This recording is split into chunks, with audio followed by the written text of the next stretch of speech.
Très bien, nous voici arrivés à la seconde partie de cet épisode. Je recommande à tous ceux qui n'ont pas encore vu la première partie de le faire pour une plus ample compréhension de ce sujet très complexe. Alors, pour ceux qui ont déjà visionné la première partie, reprenons là où nous étions arrêtés.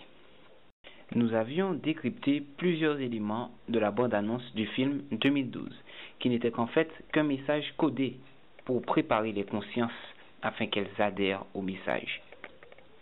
Attardons-nous sur la séquence qui suit la fissure qui intervient juste au niveau du contact entre Dieu et l'homme. Rappelez-vous. On voit à nouveau le Vatican. Regardez. Et on voit également le sommet qui s'écroule. Regardez. Et qui se met à rouler en écrasant les habitants apeurés.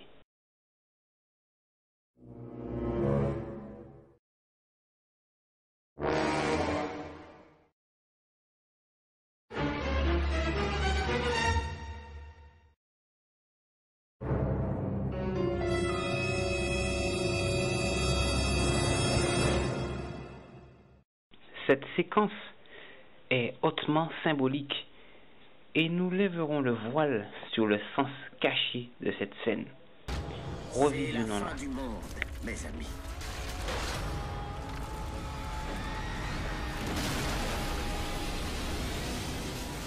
Nous avons vu que la voix dit « c'est la fin du monde, mes amis ». Ensuite, on voit que la papauté attend qu'un événement se produise et l'événement qui se produit est la rupture du contact entre Dieu et l'homme. Et que dans ce contexte, les jeux auront déjà été faits et qu'il sera désormais trop tard pour prendre sa décision.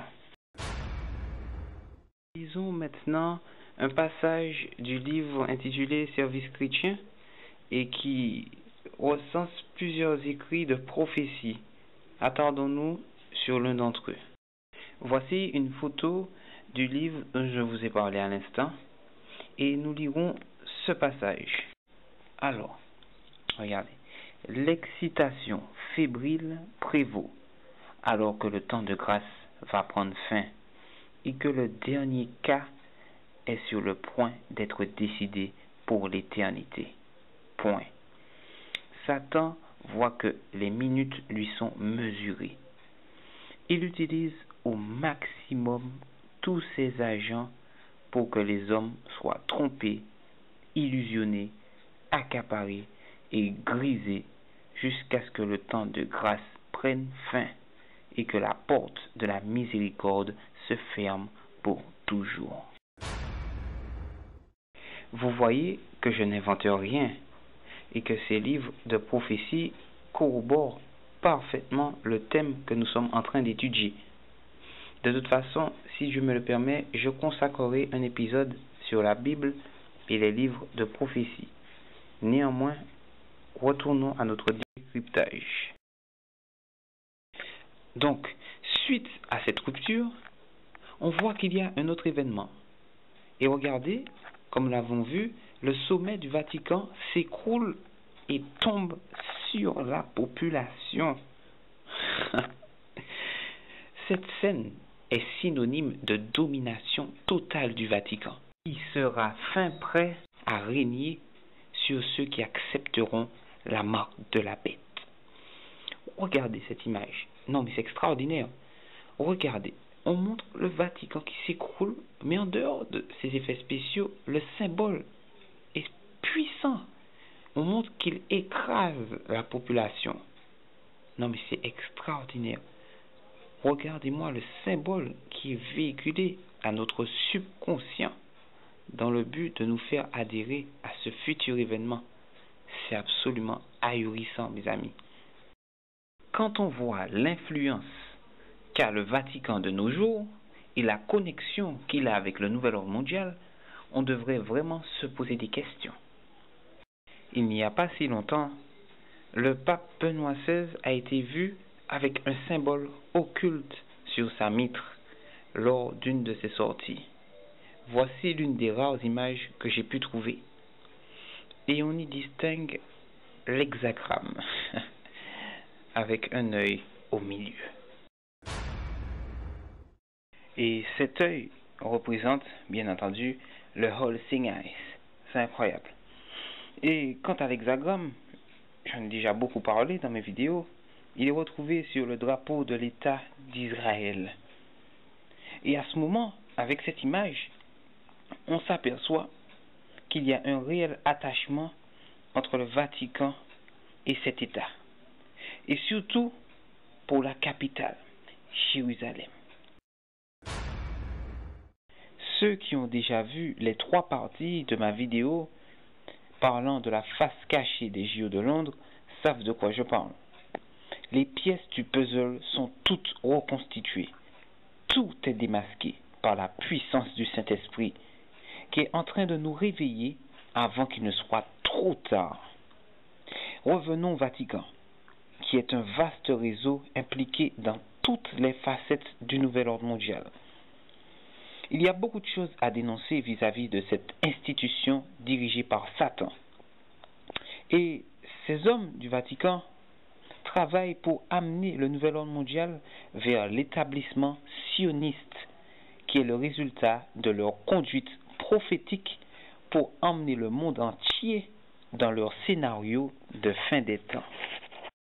Pour une plus ample compréhension de ce sombre objectif, vous pourrez bientôt regarder ma vidéo qui traite de l'ultime objectif du sionisme.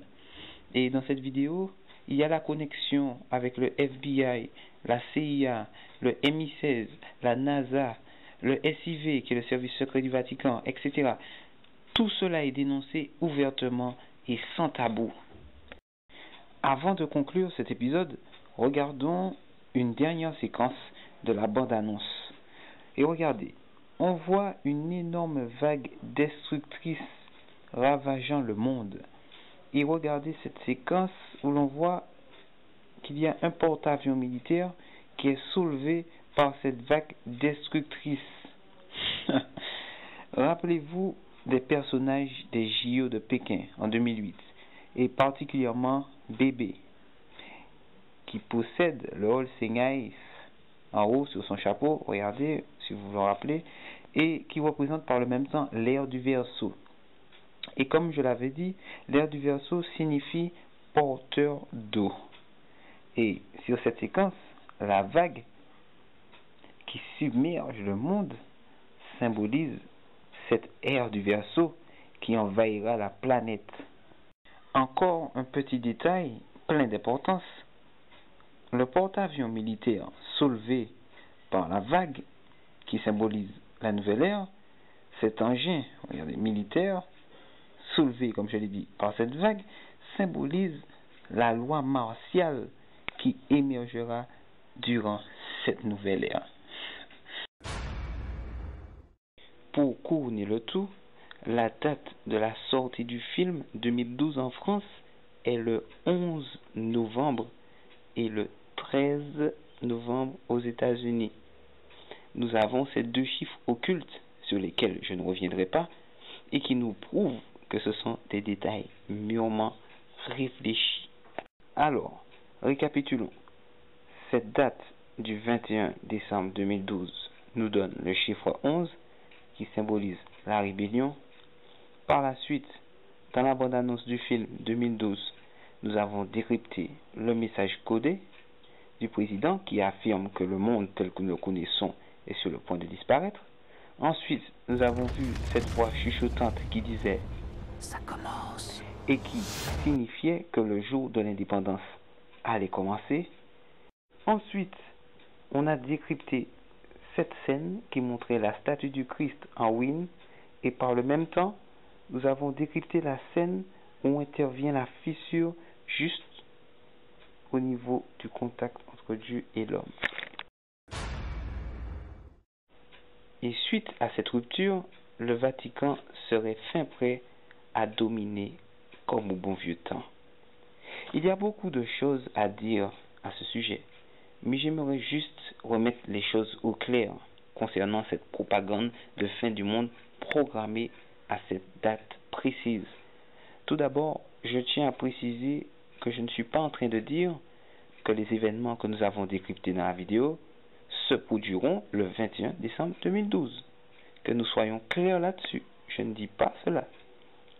Cette propagande du 21 décembre 2012 vient des agents du nouvel ordre mondial qui nous diffusent des événements prophétiques sous forme de jeux, afin que notre subconscient adhère à ces événements qui se produiront à un moment ou à un autre.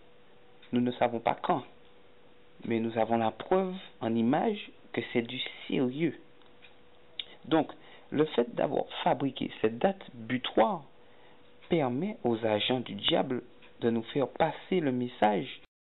Et quand cette date sera passée, beaucoup diront: alors, tu vois, je te disais que tout ça c'était des conneries, rien ne s'est passé, rien n'allait se passer. Et voilà, c'est justement le résultat que veulent atteindre les agents du nouvel ordre mondial. Tandis que le sens caché du message a bel et bien été diffusé à notre subconscient. Rappelez-vous de la phrase de la bande-annonce qui disait: mais personne n'y croyait réellement. Pour finir, j'aimerais dire qu'en dépit des événements sombres qui se profilent à l'horizon, nous avons encore une raison d'espérer. Et nous avons encore la possibilité de nous réfugier sous la protection du Tout-Puissant qui nous a promis la délivrance. Il est vrai qu'avant cette délivrance, il y aura de nombreux événements. Et nous devons dès à présent nous informer à propos de ces événements afin que nous soyons prêts au moment de l'épreuve. Il y a beaucoup de choses qui sont difficiles à croire et à comprendre. Mais focalisons-nous sur les éléments qui sont à notre portée afin que le Saint-Esprit fasse son travail. Il n'y a qu'un pas entre la vérité et l'erreur. Mais si nous sommes sincères, celui qui lit dans nos cœurs ne nous laissera jamais tomber. C'était Loïc, alias Walkman, de la Cosmic Wars Production. Je vous remercie de votre écoute et à bientôt pour un nouveau décryptage. Ciao, ciao. You know.